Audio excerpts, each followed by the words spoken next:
किष्किंधा का राजा बाली अपने पिता इंद्र से प्राप्त स्वर्णहार, जो किसी की भी आधी शक्ति खींच सकता था, उसे पहने अपने विशाल गदा के साथ जिधर भी जाता उधर त्राहि त्राहि मचा देता।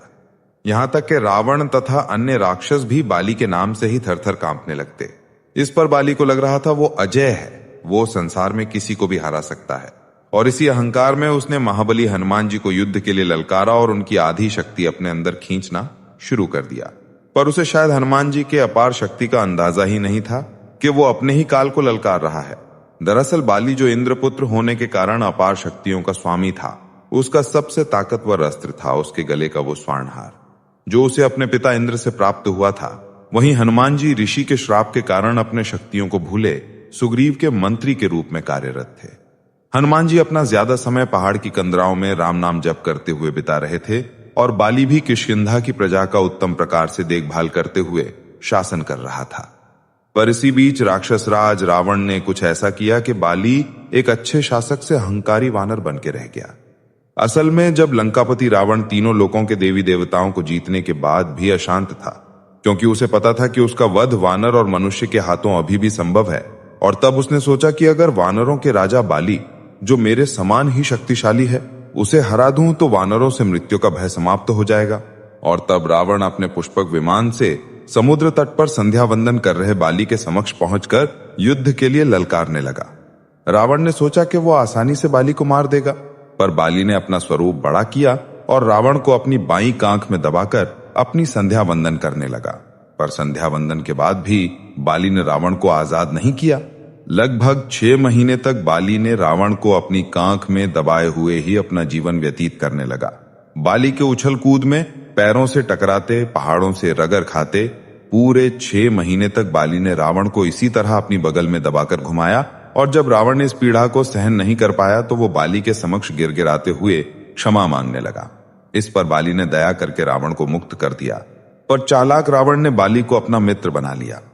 अब रावण जैसे महाबली को हराने के बाद बाली का अहंकार चरम पर था और वो हर जगह कहता फिरता, इस संसार में ऐसा कोई नहीं जो मुझे परास्त कर सके।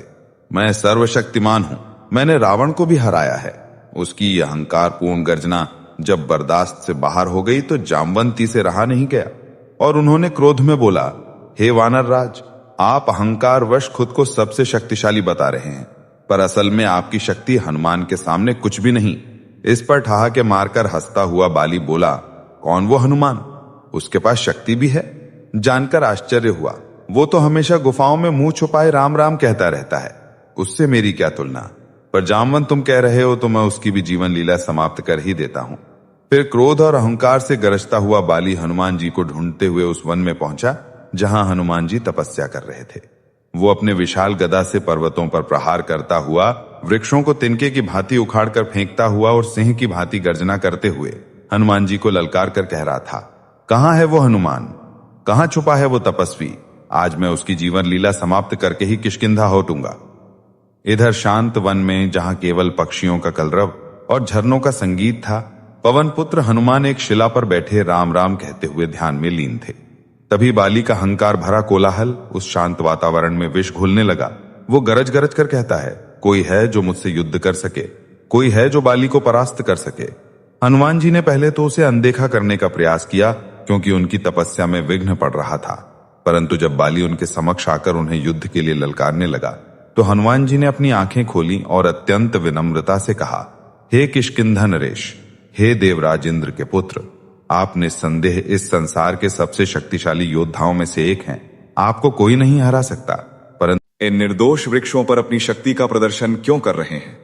इस पर बाली ने अत्यंत अपमानजनक शब्दों में अट्टहास करते हुए कहा, चुप हो जा वानर, मुझसे ज्ञान मत दो, मुझसे युद्ध करो या मरने के लिए तैयार हो जाओ।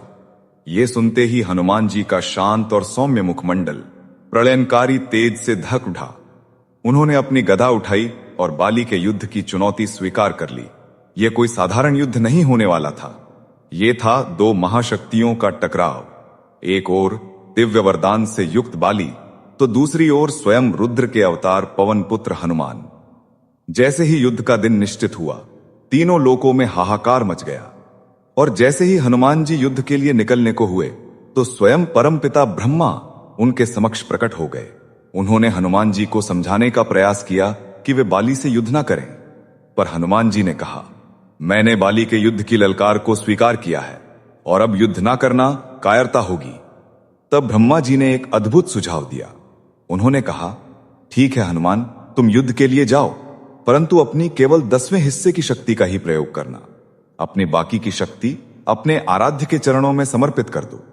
युद्ध के बाद तुम वो शक्ति पुनः प्राप्त कर सकते हो, क्योंकि अगर तुम पूर्ण शक्ति के साथ बाली से युद्ध करने गए तो तुम्हारा शरीर उसके विकराल रूप के तेज से ही जलकर भस्म हो जाएगा और इससे श्री राम की भविष्य में होने वाली लीला में विघ्न पड़ जाएगा।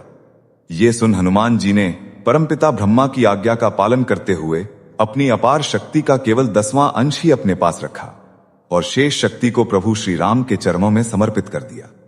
और अब आता है वो रोमांचक क्षण जिसका सबको इंतजार था। हनुमान जी युद्ध भूमि में पहुंचे। सामने बाली अपने स्वर्णहार को पहने अहंकार से मुस्कुरा रहा था। जैसे ही हनुमान जी ने युद्ध भूमि में अपना पहला कदम रखा और उनकी दृष्टि बाली से मिली, बाली के दिव्य वरदान ने अपना काम करना शुरू कर दिया। हनुमान जी की आधी शक्ति यानी उनकी कुल शक्ति का केवल 5% बाली के शरीर में प्रवेश करने लगा और फिर बाली को अचानक अपने शरीर में अपार शक्ति का अनुभव हुआ जो उसने आज तक महसूस नहीं की थी। उसे लगा जैसे सहस्त्र सूर्यों की ऊर्जा उसके भीतर समा रही है। वो सोचने लगा, मेरे अंदर कितनी अधिक शक्ति आ रही है, अब मैं सर्वशक्तिमान बन जाऊंगा।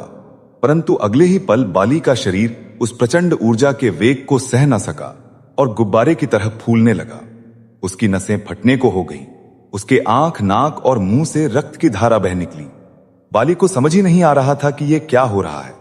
तभी उसका शरीर इतनी अधिक शक्ति को संभाल नहीं पाया और असहनीय पीड़ा से चीखने लगा।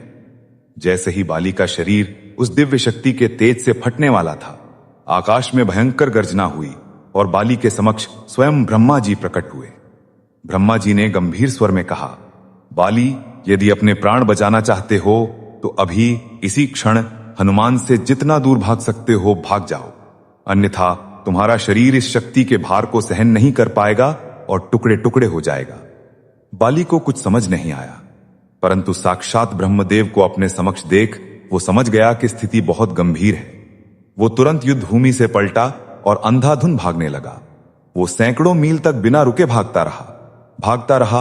अंत में जब वो बहुत दूर निकल गया, तब जाकर उसके शरीर को कुछ राहत मिली और वो थक कर धरती पर गिर पड़ा और बेहोश हो गया। कुछ समय बाद जब बाली को होश आया तो उसने फिर से परमपिता ब्रह्मा को अपने सामने खड़ा पाया। ब्रह्मा जी ने उसे समझाया, हे बाली, तुम स्वयं को संसार में सबसे शक्तिशाली समझते हो, परंतु तुम्हारा शरीर हनुमान की शक्ति का एक छोटा सा अंश भी संभाल नहीं पाया। हनुमान तो मेरी आज्ञा से अपनी कुल शक्ति का केवल 10वां हिस्सा ही लेकर तुमसे युद्ध करने आया था और तुम्हारे वरदान के अनुसार उसकी भी आधी शक्ति यानी केवल 5% ही तुम्हारे शरीर में आ रही थी और देखो, तुम्हारा शरीर उसे भी धारण नहीं कर पाया। सोचो बाली, यदि हनुमान अपनी संपूर्ण शक्ति लेकर तुमसे युद्ध करने आते तो तुम्हारा क्या होता? तुम्हारा शरीर तो एक क्षण में ही भस्म हो जाता। ये सुनकर बाली की आंखों से अहंकार का पर्दा हट गया। उसे अपनी भयंकर भूल का एहसास हुआ। उसे समझ आया कि वो किस महाशक्ति से टकराने चला था। बाली तुरंत हनुमान जी के पास लौटा और उनके चरणों में